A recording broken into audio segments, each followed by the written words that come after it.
Assalamualaikum warahmatullahi wabarakatuh. Perkenalkan, nama saya Aisyah Mariam dari program studi Teknik Informatika dengan NIM 2451502011111040. Lalu di sini saya akan menjelaskan tentang kode program yang telah saya buat untuk memenuhi tugas remedial ujian akhir praktikum. Jadi di sini saya ingin menjelaskan ketiga soalnya. Untuk soal yang pertama yaitu soal data pekerja. Saya di sini kemarin pada ujian akhir praktikum saya mendapatkan nilai 5 dari 30. Ya, di sini saya menggunakan satu kelas yaitu kelas data pekerja yang berisi 3 metode. Yaitu metode main, metode hitung gaji, dan metode pekerja terbaik. Yang pertama di sini kita menggunakan scanner input untuk menginputkan yang dari user, ya ada yang sudah terdapat import scannernya. Lalu di sini kita adalah mengset gaji per jam untuk para pekerja, yaitu sudah ditentukan yaitu 15.000 per jamnya. Lalu di sini kita ada menggunakan integer n dan integer m, yaitu n sebagai jumlah pekerja dan m hari bekerja. Jumlah hari bekerja. Kita menginputkan di sini, lalu di sini juga kita membuat sebuah array yaitu array data pekerja yang nantinya akan diinputkan di sini sesuai dengan jumlah n dan m dengan panjang baris n dan kolom m. Di sini kita inputkan data pekerja ke I dan ke J, kita inputkan. Lalu setelah selesai kita masuk ke dalam looping for lagi. Di sini kita membuat sebuah array yang bernama result dengan kita mengirimkan ke dalam metode hitung gaji. Kita mengirimkan yaitu data pekerja yang sudah kita buat tadi di sini, juga gaji per jam yang sudah kita set di atas. Lalu masuk ke dalam metode hitung gaji. Masuk ke dalam metode hitung gaji ya. Di sini kita pertama menjumlahkan total jam kerja untuk setiap satu pegawainya. Jadi per sini nanti kita jumlahkan total jam kerjanya. Lalu juga ada total harinya adalah panjang kolom. Panjang satu pekerjanya gini. Jam kerja .length. Lalu selanjutnya ada jam kerja minimal yaitu integer jam kerja minimal dia 8 jam dikali dengan total hari. Lalu selanjutnya untuk jam kerja maksimal kita 12. Di sini ada 12 jam dikalikan dengan total hari. Lalu selanjutnya juga ada gaji dasar. Gaji dasar yaitu total jam kerja setiap satu orang pekerja dikalikan dengan gaji per jam yang telah diset sebelumnya. Lalu selanjutnya gaji dasar ini dimasukkan ke dalam integer gaji akhir. Lalu selanjutnya di sini terdapat seleksi kondisi. Apabila total jam kerja kurang dari jam kerja minimal yang telah kita set di sini, maka akan dikenai hukuman berupa pemotongan gaji, yaitu gaji akhir akan dikurangi dengan potongan hukuman tersebut. Dan apabila total jam kerja lebih dari jam kerja maksimal, maka pekerja akan mendapatkan bonus. Itu dengan gaji akhir yang ditambahkan dengan bonus yang telah dihitung di sini. Lalu selanjutnya nilai yang sudah ada akan di-return ke dalam metode main. Total jam kerja juga gaji akhir. Lalu selanjutnya jika sudah proses tersebut akan di-looping sebanyak jumlah pekerja. Lalu akan di sistem out println seperti ini. Tukang bangunan tersebut, total jam kerja, gaji akan di print seperti ini. Lalu kita mencari pekerja terbaik. Kita buat array di sini. Kita masukkan ke dalam metode pekerja terbaik yaitu data pekerja beserta gaji per jam. Di sini di metode gaji terbaik di set indeks pekerja terbaik -1, jam maksimal -1. Lalu di sini untuk salaries yaitu gaji. Di sini panjangnya sama dengan panjang data pekerja yang dikirim dari method main. Lalu di sini digunakan looping untuk mencari siapa yang berhak menjadi pekerja terbaik di antara pekerja-pekerja. Apabila total jam kerja lebih dari jam maksimal, maka jam maksimal sama dengan total jam kerja. Lalu indeks pekerja terbaik kita masukkan I sebagai indeks pekerja terbaik. Looping ke I adalah indeks pekerja terbaik. Ya, dia yang menjadi pekerja terbaik. Lalu di sini kita hitung berapa bonus yang didapatkan oleh pekerja terbaik tersebut dengan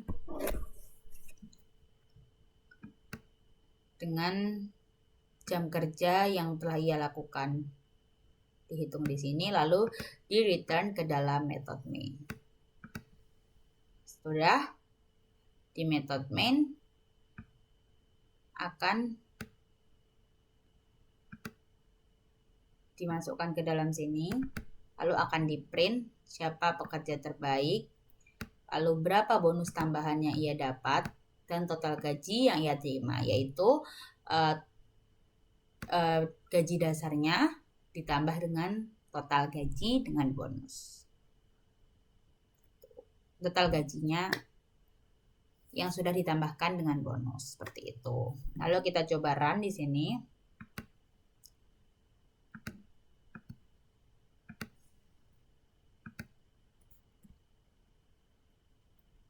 Contoh inputnya di sini ada 4, 3, 6, 6, 6, 9, 9, 9, 15, 15, 15, 20, 20, 20. Ya, seperti ini. Lalu selanjutnya saya akan menjelaskan untuk soalan nomor 2.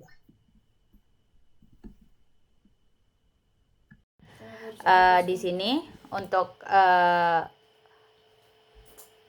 soal yang kedua rotasi matriks ini, kemarin pada saat ujian akhir praktikum saya mendapatkan nilai 12 dari 30.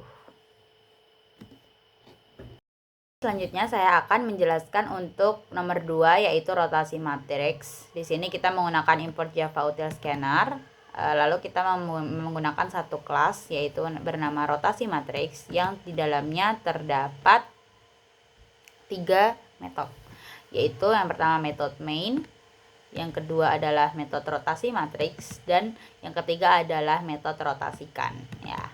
Lalu kita masuk ke dalam sini yaitu scanner input yang berguna untuk menginputkan sebuah inputan dari user. Lalu di sini kita membuat dua integer yang bernama n dan k, dengan n adalah jumlah matriksnya, maksudnya adalah panjang, lebar, dan kolom. Untuk kolom dan barisnya nanti n kali n. Di sini kita buat array 2 dimensi yang bernama matriks nih, dengan barisnya sejumlah n yang telah kita inputkan dan kolomnya sejumlah n yang telah kita inputkan. Lalu selanjutnya di sini kita menggunakan looping bersarang, for bersarang, untuk menginputkan nilai matriks ke I, baris ke I, kolom ke J. Kalau sudah, kita kirimkan nilai matriks N dan K ke dalam metode rotasi matriks. Nah, di sini kita menggunakan metode void yang artinya tidak mengembalikan nilai. Di sini kita membuat integer K, yaitu apa itu K? K adalah nilai dari K yang dimod dengan 4. Semisal K bernilai 50, kita bagi dengan 4, sisanya berapa? Maka sisa itu akan dimasukkan ke dalam integer K. Lalu di sini kita membuat looping for yaitu untuk memutar atau merotasikan matriks tersebut. Di sini kita kirim lagi ke dalam metode rotasikan. Nah, ini kita buat integer i sama dengan 0. Ini akan berulang selama i kurang dari k. Jadi semisal k 50 dibagi 4 nih, sisa 2. Maka dia akan k-nya bernilai 2. Jadi dia akan diputar sebanyak 2 kali gitu. Di sini kita dikirimkan ke dalam metode rotasikan. Ya. Di sini kita buat array baru bernama rotasi matriks dengan panjang yang sama. Lalu di sini ada looping for. Dia akan merotasikan matriks dengan rumus ini. Rotasi matriks C n min 1 min i sama dengan matriks IJ. Jadi matriksnya akan diputar searah jarum jam. Lalu matriks yang telah diputar nilainya akan dikembalikan ke sini. Lalu begitu terus diulang sampai i sudah tidak kurang dari nilai k. Lalu matriks baru yang sudah diputar akan sys out di sini. Menggunakan looping for kembali, integer i, integer j akan sys out matriks baris ke i, kolom ke j. Lalu nilai ini akan dikembalikan ke metode main dan di print. Kita coba. Misalnya adalah 3 dan 50. 1, 2, 3, 4, 5, 6, 7, 8. Ya, di sini diputar 2 kali. Seperti itu. Yang awalnya 7 di sini diputar 90 derajat, 7-nya harusnya di sini, lalu diputar lagi 90 derajat, maka di sini 7-nya. Lalu selanjutnya saya akan menjelaskan untuk soal yang ketiga. Lalu di sini untuk soal yang terakhir, hindari serangan benteng. Saya kemarin pada saat ujian akhir praktikum mendapatkan nilai 8 dari 40. Ya. Di sini kita menggunakan scanner import. Lalu juga di sini kita menggunakan satu metode saja, yaitu metode main. Di sini menggunakan scanner input untuk menginputkan inputan dari user. Lalu di sini kita membuat sebuah array bertipe data char yang kita namai dengan grid. Ya, di sini sudah ditetapkan untuk baris dan kolomnya, yaitu kita set menjadi 8. Lalu di sini kita buat looping for untuk memasukkan nilai dari array grid-nya. Di sini kita menggunakan inputan untuk string. Makanya di sini kita mengkonvers dari string menjadi karakter. Jadi seperti ini. Lalu selanjutnya di sini kita juga membuat array satu dimensi saja, bertipe data boolean untuk baris terancam dan kolom terancam. Di sini juga kita sudah set untuk panjang dari array-nya adalah 8. Lalu selanjutnya kita menggunakan looping for di sini, looping for bersarang untuk integer i dan integer j. Dan di dalamnya juga ada seleksi kondisi if. Nah, apabila grid tadi, yaitu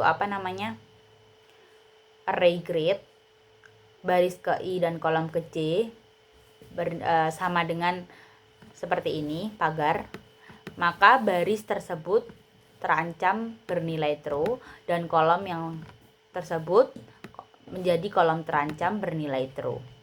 Selanjutnya ini untuk yang bawahnya adalah untuk petak yang aman. Kita inisialisasi dulu.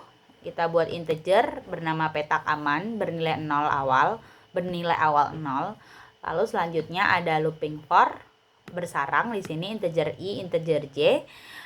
Apabila kita ada seleksi kondisi di sini, apabila array grid baris ke I dan kolom ke J bernilai tidak masuk ke dalam baris terancam dan tidak masuk ke dalam kolom terancam, maka integer petak aman yang telah diinisialisasi di awal ini nilainya akan bertambah 1. Kita ulang sampai semuanya, semua kolom dan baris masuk ke dalam seleksi kondisi ini. Lalu yang terakhir kita sys out jumlah dari petak aman ini. Mungkin kita bisa coba di sini.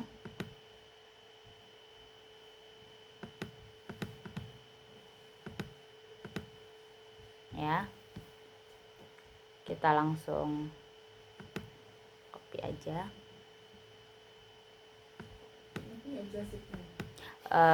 Selanjutnya ini kita coba di sini. Oh, tidak bisa ya.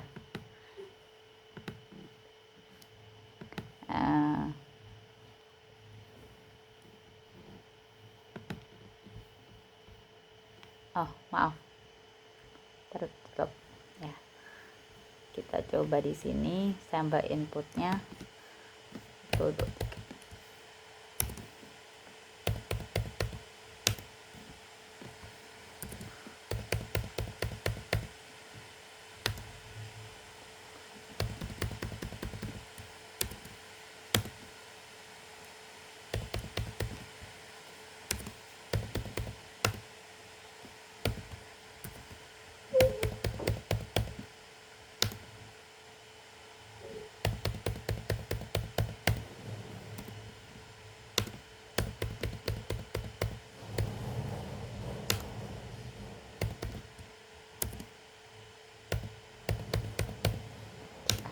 Ya, berhasil di sini keluar 4 seperti yang ada di contoh. Mungkin cukup sekian penjelasan kode program dari saya. Kurang lebihnya mohon maaf.